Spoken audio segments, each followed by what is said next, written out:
Welcome to the presentation for Module 12 in Nursing 150. This presentation will review assessment of the eye and vision, key features of the anatomy and physiology of the eye, and common disorders of the eye and vision problems. It's important to review the anatomy and physiology of the eye in order to help you to understand the visual disturbances and visual problems that can occur that we will discuss for this module. The eye and the brain work together to allow visual sensory perception. Many people consider vision to be the most important sensory perception. It is used to assess the surroundings, allow independence, warn of danger, appreciate beauty, work, play, and interact with others. The eyeball is a round, ball-shaped organ. It's located at the front part of the eye orbit.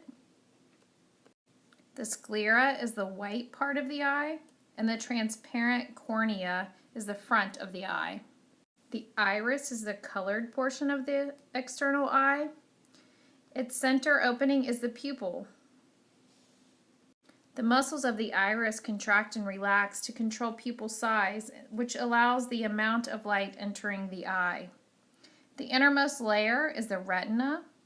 The retina is a thin, delicate structure made up of sensory photoreceptors that begin the transmission of impulses to the optic nerve. The lens is a circular, convex structure that lies behind the iris and in front of the vitreous body. It is a transparent and bends the light rays entering through the pupil to focus properly on the retina. The aqueous humor is the clear, watery fluid that fills the anterior and posterior chambers of the eye. The vitreous body is a clear, thick gel that fills the large vitreous chamber, which is the space between the lens and the retina. That can be seen here. So this area here. So the eye is a hollow organ. It has to be kept in shape of a ball for vision to occur. The responsibilities for this shape lie on the vitreous humor gel in the posterior segment and the aqueous humor in the anterior segment. They must be present in set amounts that apply pressure inside the eye to keep it inflated. This pressure that they maintain is called the intraocular pressure. It is disorders of these pieces of the eye that I just talked about that lead to the disorders that we have listed for Module 12. So it's important to kind of look at these key features that I just mentioned. As with anything else in the body, vision changes with aging. Visual acuity decreases with age. There's lots of different reasons for this. Age-related changes of the nervous system and in the eye, support structures also reduces visual function. Arcus senilis is an opaque bluish-white ring within the outer edge of the cornea. It's caused by fatty deposits. And you've seen this probably in some older adults, just didn't understand what it was called, and I think I have a picture of it here for you to look at. But it's a term that's used for this, it's like a color change, and you'll see in older adults here. That's Arcus senilis. The cornea changes with age, which causes vision to change. You'll notice, most older adults have to wear glasses or have some kind of visual assistance, and it's just due to the shape of the cornea that's changing. It flattens, and the curve of its surface becomes irregular. This change causes or worsens astigmatism and blurs the vision, so often older adults require glasses or some kind of a visual aid. There's a good table in your book that kind of summarizes all of these changes associated with aging. It's important to know this happens, and it just happens because of aging, so that you are kind of, as a nurse, on the lookout for your patient who's maybe a little older, to know that they're going to have some visual deficits so that you can put in place interventions to make sure that they have what they need to be able to maintain their independence and be safe. It's important when you're assessing the vision of your patient to be aware of the different factors that can play a part in the patient's visual perception, their sensory perception. Age, of course, is a factor. We already talked about that. Occupation can be, somebody who sits at a computer all day, maybe constant eye strain, machine operators that sit and look at things very closely at high speeds, or maybe they're at risk in their occupation for something damaging their eye as far as UV light. I know welders can be at risk. Making sure that patients are doing preventive mechanisms in order to prevent them to have eye damage, things like that. Also, systemic health problems can affect their vision. We've talked about how diabetes can damage your eyesight, hypertension, because it can have effect on those retinal arteries back there, cardiac disease, MS.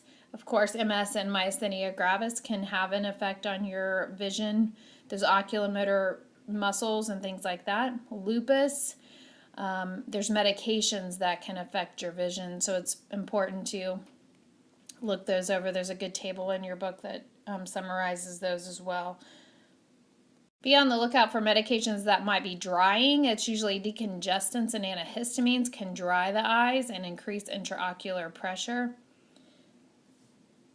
There are some nutritional correlations with vision problems.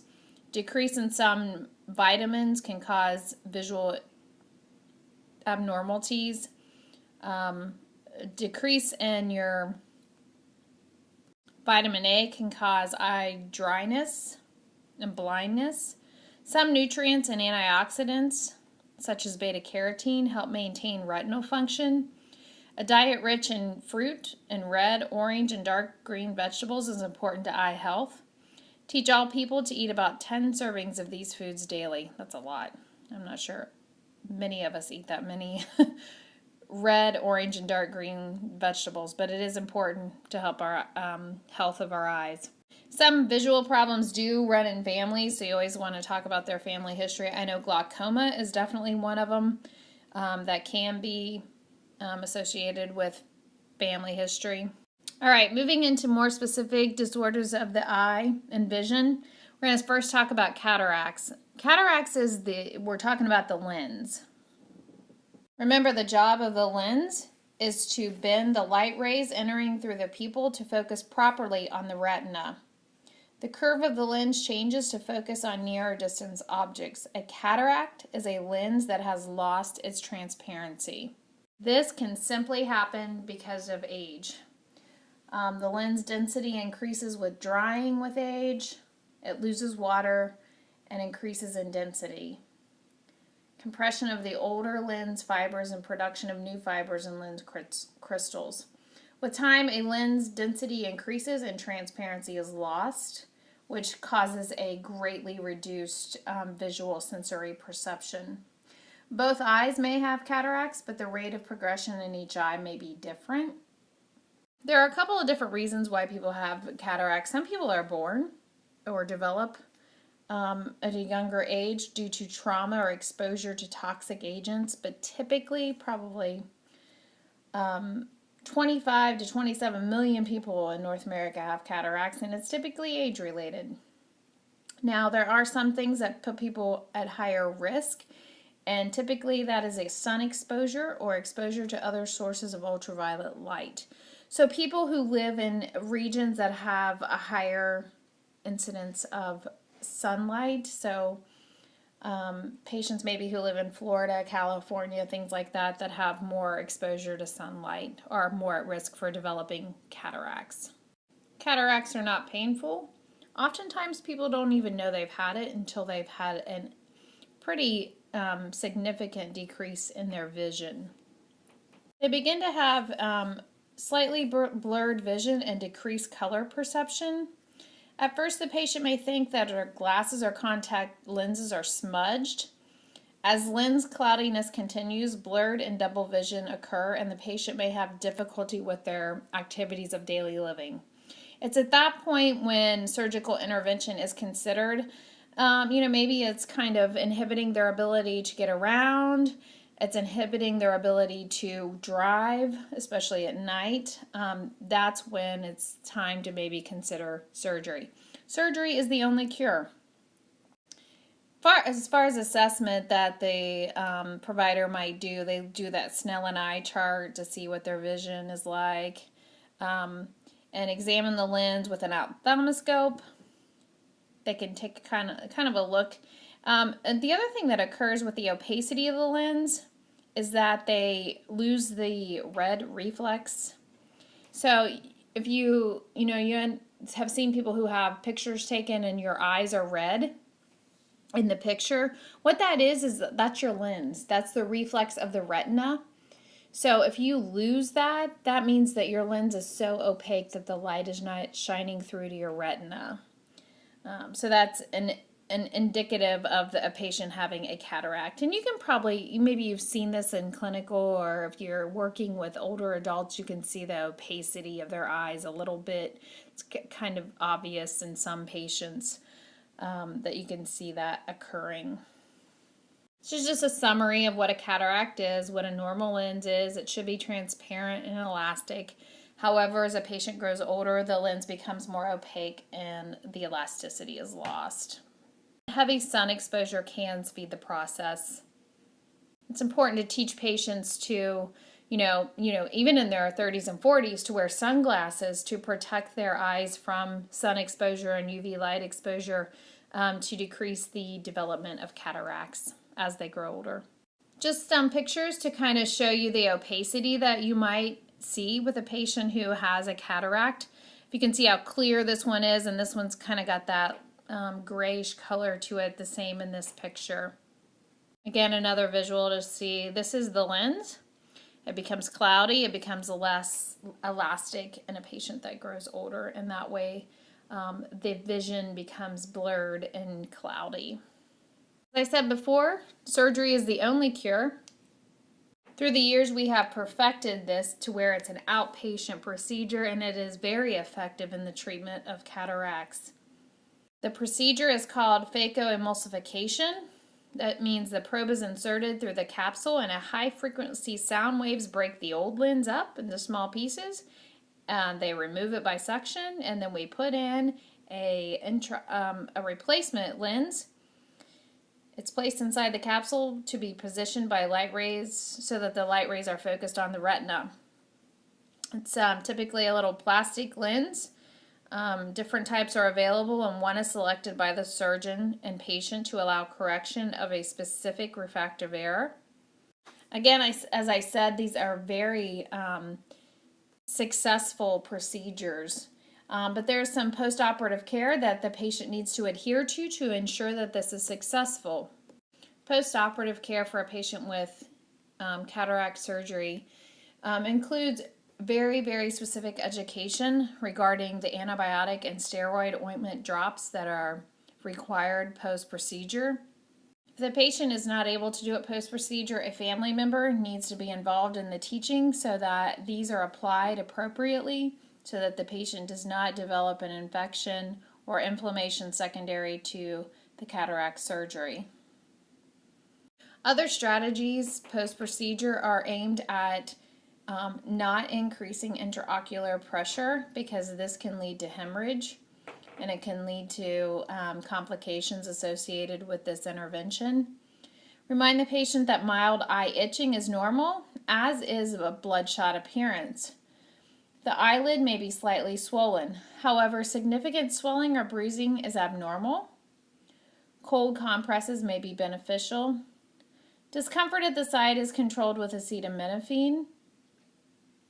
Pain early after surgery may indicate increased intraocular pressure and should be reported immediately. Instruct patients to contact the surgeon if pain occurs with nausea or vomiting. To prevent increases in intraocular pressure, which can lead to complications after the procedure, teach the patient and family about activity and restrictions.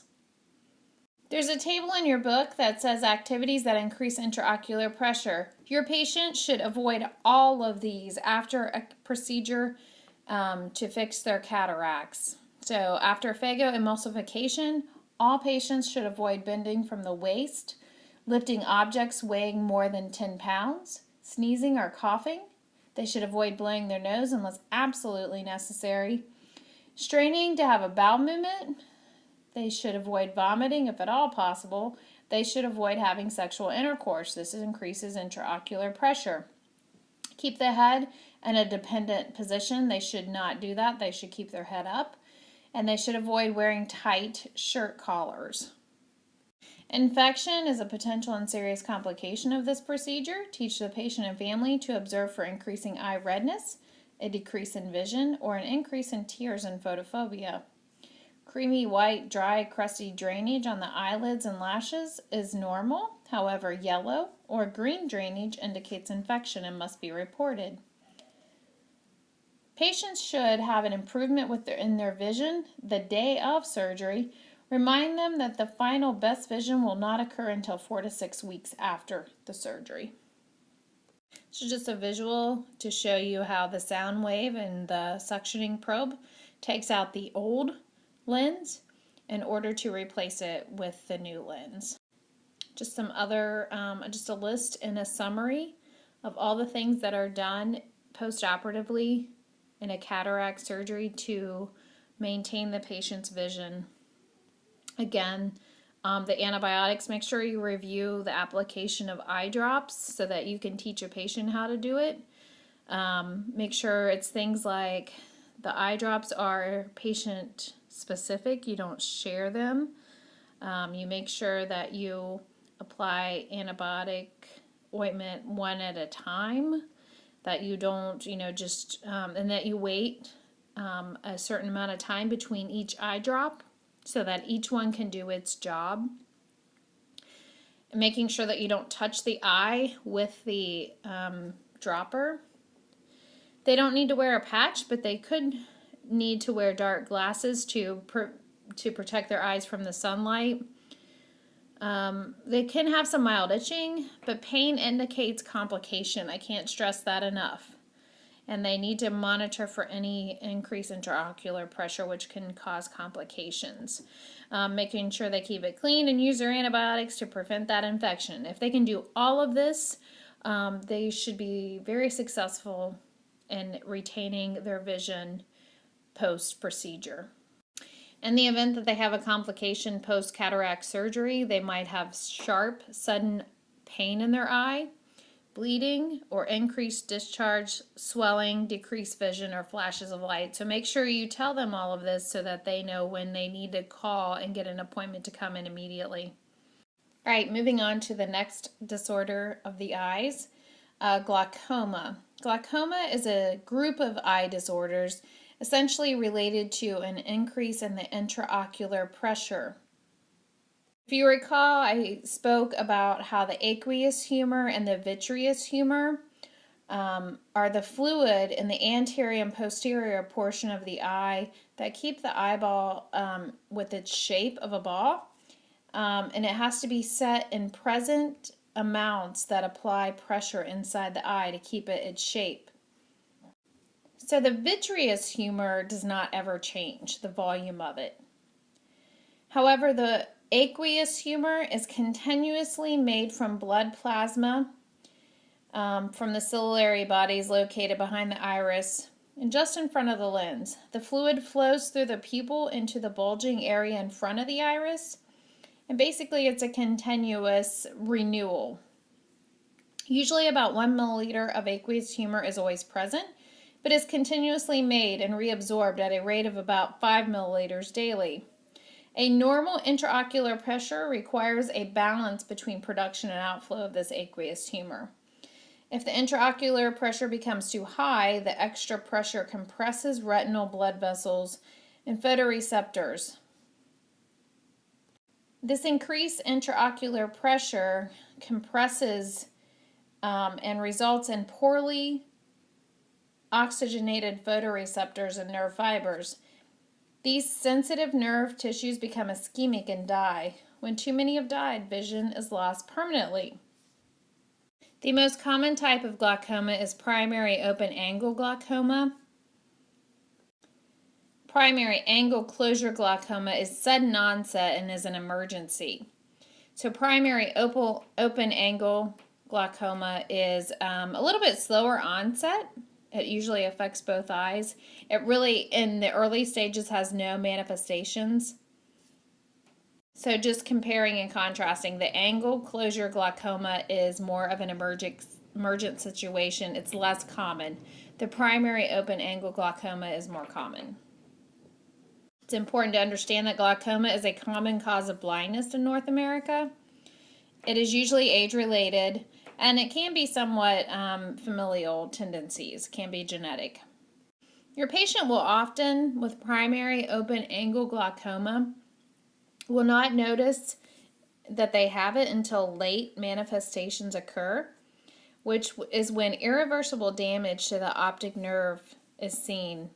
They lose peripheral vision, and they have decreased visual sensory perception that does not improve with glasses. And this disorder is like other disorders. The sooner we identify it and the sooner we treat it, the less complications they'll have associated with it. That's why when all of us go to the eye doctor, your eye doctor will check you for glaucoma. They will check the pressures in your eyes in order to identify whether you're at risk for developing glaucoma. Because if they identify it early, because like I said, most patients at the early stages do not even know they have it. It's not until later that they begin losing vision we can't even fix it at later stages. So we want to identify it early and treat it early in order to decrease the complications associated with glaucoma. This is just a visual to show you how the increased pressure can cause damage on all of the blood vessels in the eye that provides nutrients and oxygen to the eyeball. So if you can see the vitreous humor, the flow of the aqueous humor is typically that flow that keeps the pressure at a normal rate. When it's increased, the pressure inside that area just presses on those vessels and causes damage. And the longer this continues, the more permanent the damage is. Diagnosis of glaucoma is made using tonometry. Tonometry can measure the elevated intraocular pressures. Normal intraocular pressure is 10 to 21 millimeters mercury. In a patient with open angle glaucoma, the tonometry reading is typically found to be between 22 and 32. In angle closure glaucoma, the tonometry is even higher and may be above 30. Drug therapy for glaucoma is aimed at reducing the intraocular pressures.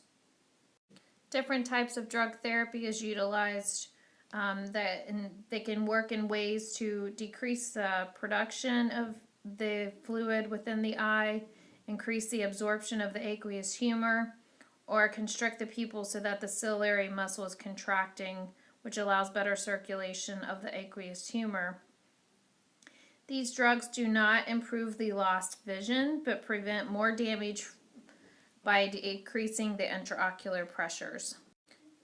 Important nursing intervention related to this drug therapy for glaucoma is teaching a patient how to properly instill eye drops, making sure that if they have to take more than one eye drop, that they have to wait a certain amount of time between each eye drop to let it absorb and do its work. So it's important to understand the proper method for instilling eye drops so that you can be able to teach your patient how to do it. These are the drugs that are listed on your topical outline related to glaucoma drug therapy. Pilocarpine hydrochloride is a common medication. It's under the classification of cholinergic agonist. These drugs are readily absorbed by the conjunctival mucosa. Adrenergic agonist can increase the patient's blood pressure, so it would be used cautiously in a patient with high blood pressure. All of these medications can be completely effective in treating glaucoma. However, oftentimes the provider has to kind of determine the patient's underlying other past medical history and when they determine which type of eye drop to put the patient on. They also have to consider the type of glaucoma that the patient has. Carbonic agonist, Trusop, is the one listed on your topical outline. Patient has to not be allergic to sulfonamide antibacterial drugs in order to be able to take this one, because it's kind of similar to sulfonamide antibiotics. So if the patient has a sulfa allergy, they would not be able to take this medication. Osmotics, such as mannitol, lower intraocular pressure, and they can be used in emergency treatment for glaucoma. When looking at the beta blockers, remember you've heard this term before. Temolol, remember the LOLs are the beta blockers. These medications reduce intraocular pressure by decreasing the sympathetic impulses and decreasing aqueous humor production. These medications are pretty effective in treating glaucoma. However, they would have to be used in caution with a patient who's taken an oral beta blocker, so that in the event that the patient gets any systemic effects from the eye drops coupled with the oral beta blocker they're taking, it could cause a drop in their blood pressure and a drop in their heart rate. The idea with all of the eye drops is that if the patient instills them correctly and holds pressure at the corner of the eye after application, that they will not systemically absorb these meds. Should only be a topical used for the site, so it should only affect their eyes. But sometimes they do absorb them a little bit to a certain degree systemically, so it's just important to use those with caution in a patient who's already taken a beta blocker. It's important to educate the patient using drops for glaucoma about just telling the patient how important it is to take these as ordered. Again, the goal is not to restore the vision that they had, but it will prevent them from getting any further damage and any further decline in their vision. So they're going to have to take this for the rest of their life to maintain those pressures as normal as possible, so that they don't develop any further damage to their eye, which will cause a decrease in their vision. These eye drops can at times be a little bit uncomfortable, especially when they first start taking them. They can sting a little bit when they first put them in. But again, it's kind of like if they can stand it, they should continue to take them. They could report this to their physician, and maybe they can change their drops, but they should not just stop taking them. And sometimes it's important to tell the patient that at first, when they first start taking it might have a little bit of stinging a little bit when they first put the eye drops in, but it should go away very quickly. And it's just the medication doing its work. And again, remember, if someone's on two different kinds, some people might have to be on maybe a Trusop along with a Zolatan in order to decrease the pressure in a couple of different ways. Then they have to instill one drop, wait at least 5 minutes, and instill the other drop, so that both medications have time to do what they're meant to do. Because if you just put one in and put the other one in right away, they would mix together, and the other one might get washed away. So it's important to do one at a time and wait time between each one. This is just a reminder about the proper installation of eye drops, making sure you drop it in that little conjunctival sac here at the bottom, and then kind of putting that pressure here to kind of keep it within the eye and not let it to systemically absorb. And remember, you'll have to teach your patient to do this. If your patient is unable to do their own, they're going to have to bring in a family member who's with them all the time that can help them with this, because it's going to be important. They got to be able to get these eye drops in if they have glaucoma. Macular degeneration is another vision problem that could occur in a patient. It affects the macula, which is the area of central vision. It can be age-related, and there are two types. There's a dry macular degeneration and a wet macular degeneration. Dry macular degeneration is more common, and both of these, dry and wet, affects the retinal capillaries, So in dry macular degeneration, the retinal capillaries become ischemic and necrotic, so the blood supply to the macula is deprived. The patient's central vision declines, and the patient will describe like a mild blurring and distortion. So generally with macular degeneration, they lose their central vision first, as opposed to your glaucoma where they tend to lose their peripheral vision. Wet macular degeneration occurs when there's an abundance of growth of new blood vessels in the macula, and they have thin walls and they leak blood and fluid into the ocular area. Exudative macular degeneration is a type of wet macular degeneration that can occur at any age. The condition can occur in one or both eyes. There is no cure for dry macular degeneration. Intervention is focused on slowing the progression of the vision loss and helping the patient maximize the remaining vision. The treatment for wet macular degeneration is geared towards slowing the process and identifying further changes in visual perception. Laser therapy can be used to seal the leaking blood vessels and can limit the extent of the damage. So we have found that it's easier to treat the wet macular degeneration as opposed to the dry. We do have laser treatment that we can decrease that leakage. Patients with dry macular degeneration oftentimes will lose their vision, and it's important to be able to support a patient through this process of possibly losing their independence. There's a good chart in your book. It's nursing focus on the older adult, promoting independent living in patients with impaired vision. Different sections such as drugs, communication, safety, food preparation, personal care, and diversional activities.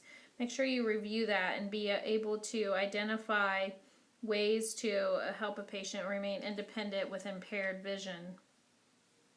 Make sure you pull forward anything that you learned from 121 as far as assisting a patient who has some vision loss. Like, how would you help them with mobility? How would you walk with them?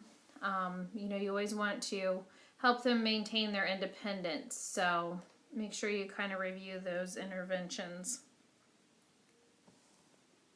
This is just some visuals to kind of grasp the concept of macular degeneration. This is the normal macula in the center of the back of the eye. Again, it's that the area of central vision. This is the degeneration here of that macula, where it looks like this might be a wet macular degeneration. This is an example of that central vision loss that will occur with a patient with macular degeneration. Refractive errors are something that is not that uncommon. Most of you might have some of these refractive errors, and these are basically just talking about vision blurriness. The ability of the eye to focus images on the retina depends on the length of the eye from front to back and the refractive power of the lens system. Refraction is referring to the bending of light rays. So myopia is nearsightedness, in which the eye over refracts the light. Hyperopia is farsightedness, in which the refraction is too weak, causing images to be focused behind the retina. And I've got some pictures of this in the next slide. So most of you who wear eyeglasses either will have a myopia, which means nearsightedness, or a hyperopia, which means farsightedness.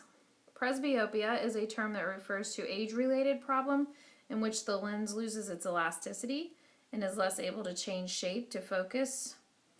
And that's usually, just basically what presbyopia is talking about, is just the visual changes that occur as one grows older. And they have a difficulty in focusing on things for close work usually. Astigmatism is another refractive error. It's when the curve of the cornea is uneven. The light rays are not refracted equally, so that can cause vision problems. We know that these are typically corrected with eyeglasses. And now in 2016, we have lots of different interventions as far as contact lenses. We have laser surgery that can fix these refractive errors. And it's just important to understand how to do a vision test on a patient, and that a patient should have their eyes checked, at least once a year to check their vision, and so that they can have these refractive errors corrected if needed. And here's just some pictures of what is actually occurring within the eye when we're talking about hyperopia, myopia, and how it would be corrected. Over on this side is the correction on how that would work. So you can see how the hyperopia, the light is being refracted back behind the retina, and then in myopia it's too forward. It's not normal right on the retina like it is here. It's important just to note, as with any other eye surgery, again, if somebody has LASIK surgery to repair these refractive errors, they're going to have to do eye drops post-procedure, and they're going to want to be able to do those correctly. So our job as nurses is to help teach them to make sure that they can instill these eye drops correctly so that they can avoid any complications, and make sure they are able to identify any signs or symptoms of infection, such as increased pain, increased green drainage, increased discomfort. Retinol detachment is just essentially where the retina is detaching from the epithelium in the eye. This can happen for several different reasons. Typically, a retinal detachment is an emergency situation. It's usually sudden and painless. There's very little nerve endings in the retina. Patients will often describe that they're seeing sudden, bright flashes of light. And one of the most common things that a patient will say is that they'll feel a sensation of a curtain being pulled over part of their visual field. Retinal detachments are typically related to some kind of a trauma. Sometimes prolonged, profound hypertension can cause a retinal detachment. Usually this has to be surgically repaired. Like I said, a spontaneous reattachment is typically rare, so surgical repair is needed to place the retina in contact with the underlying structures. A common repair procedure is scleral buckling. So the surgeon will go in and kind of try to smooth out the wrinkle or fold in the retina, and then they will put a small amount of silicone against the outside of the sclera to hold it in place. This device keeps the retina in contact with the choroid for reattachment.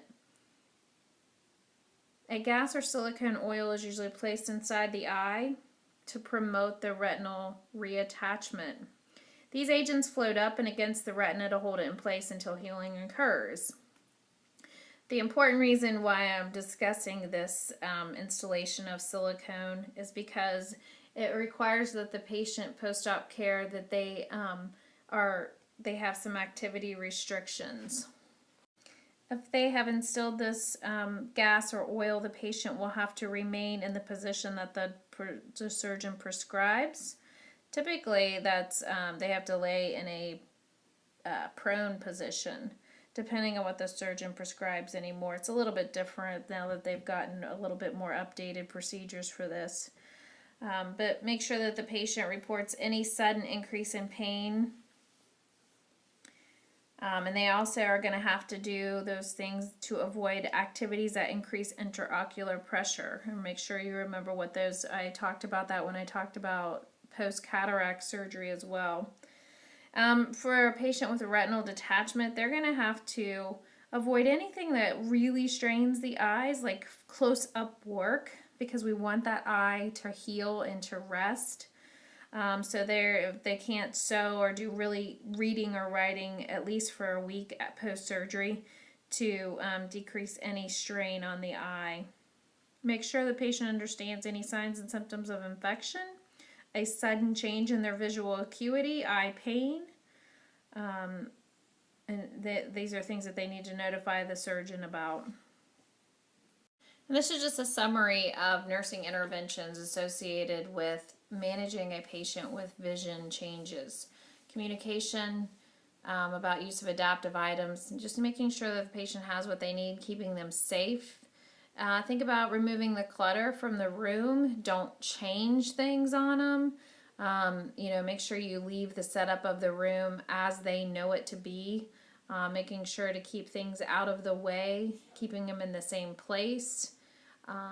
If you ambulate with a patient, or ambulate a patient, you're always going to walk beside of them and kind of let them hold on to you. It's difficult if you walk in front of them. This can sort of decrease their independence. So walk beside them as you talk to them about what's in the room, and as you explain, a chair at 5 o'clock, there's a chair at 4 o'clock, things like that. You're promoting their independence by walking along with them and teaching them rather than just guiding them along. But you are also looking out for their safety too. But promoting self-care and independence is key. Support for difficulty of adapting to lose sight. And that's, help them find people to talk to that have lost their sight. And that way they can have someone to kind of learn from and talk to, and somebody that's going through some of the same experiences they are, so that can decrease their fear possibly. Also making sure, if they need Braille, they need to learn Braille, getting them resources to help them with that. Again, which would increase their independence and help them to continue to be functioning. This concludes the presentation for Module 12, Care of the Patient with Eye and Vision Problems. These are some questions and case studies that you can review. The answers to these can be found in the PowerPoint posted in the additional resources. And I look forward to discussing these important topics with you in class.